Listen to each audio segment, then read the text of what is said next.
Isolator and circuit breaker दोनों में क्या डिफरेंस होता है, आज ये हम देखेंगे। सब स्टेशन के अंदर आइसोलेटर और सर्किट ब्रेकर कैसे कहाँ सिचुएटेड होता है। 11 kV की ये लाइन है, यानी बस बार है सब स्टेशन के अंदर।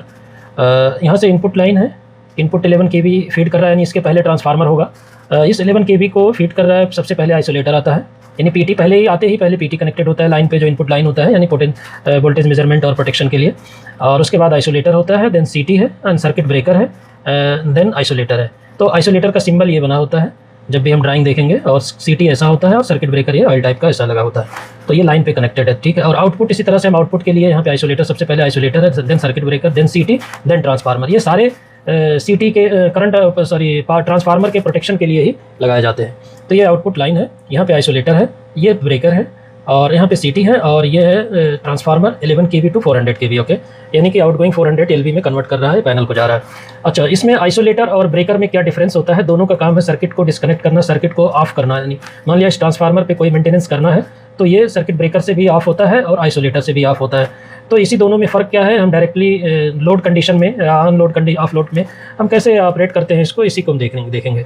तो क्वेश्चन राइज होता है, क्वेश्चन इंटरव्यू में अक्सर पूछा जाता है कि ऑन लोड सर्किट ब्रेकर और आइसोलेटर में क्या डिफरेंस होता है। तो हम ये डिफरेंस देखेंगे सर्किट ब्रेकर और आइसोलेटर में, यानी आइसोलेटर का मतलब disconnector, okay. Circuit breaker operating condition जो है ये ऑन लोड कंडीशन में हम कर सकते हैं, यानी इसके अंदर एक्टिव करंट फ्लो अगर हो रहा है, शॉर्ट सर्किट भी होता है तो ये हैंडल कर लेता है, आर्क क्वेंचिंग सिस्टम होता है। लेकिन आइसोलेटर को हम ऑन लोड नहीं ऑपरेट कर सकते हैं क्योंकि बहुत आर्क बहुत ज़्यादा जनरेट होगा, ओके। और इस तरह से इसका प्राइमरी फंक्शन क्या होता है सर्किट ब्रेकर का, ये सिस्टम प्रोटेक्शन करता है और फॉल्ट क्लियरिंग करता है। यानी कोई फॉल्ट होगा उसमें हम रीसेट कर सकते हैं, यानी फॉल्ट को डिटेक्ट कर देता है और उस हिसाब से ये ऑपरेट हो जाता है। और इसमें प्राइमरी फंक्शन आइसोलेटर में physical isolation for safe maintenance, यानी खुद जाके बाई हैंड या मोटर से हम इसको ऑफ कर सकते हैं। ऑपरेटिंग मोड इसका जो है सर्किट ब्रेकर ऑटोमेटिक ऑपरेट होता है, अगर कोई फॉल्ट डिटेक्ट किया वाया रिले ये ऑपरेट हो जाता है। लेकिन आइसोलेटर ये मैनुअली मैकेनिकली हम हैंडल करते हैं, जाके खुद करना पड़ता है, या फिर मोटराइज्ड होता है, आप ऑन करें और ये ऑपरेट हो जाता है। Arc quenching system circuit breaker में आर्क क्वेंचिंग सिस्टम होता है, जैसे SF6 गैस या वैक्यूम या ऑयल टाइप का इस तरह से यूज़ होता है।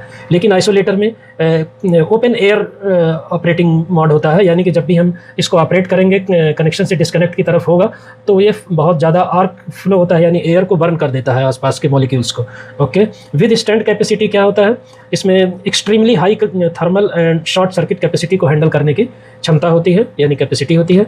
और इसमें लो कैपेसिटी होता है, यानी कि कोई हाई फॉल्ट होगा तो हम उसको ऑपरेट नहीं कर सकते या ये ऑपरेट नहीं होगा, ओके।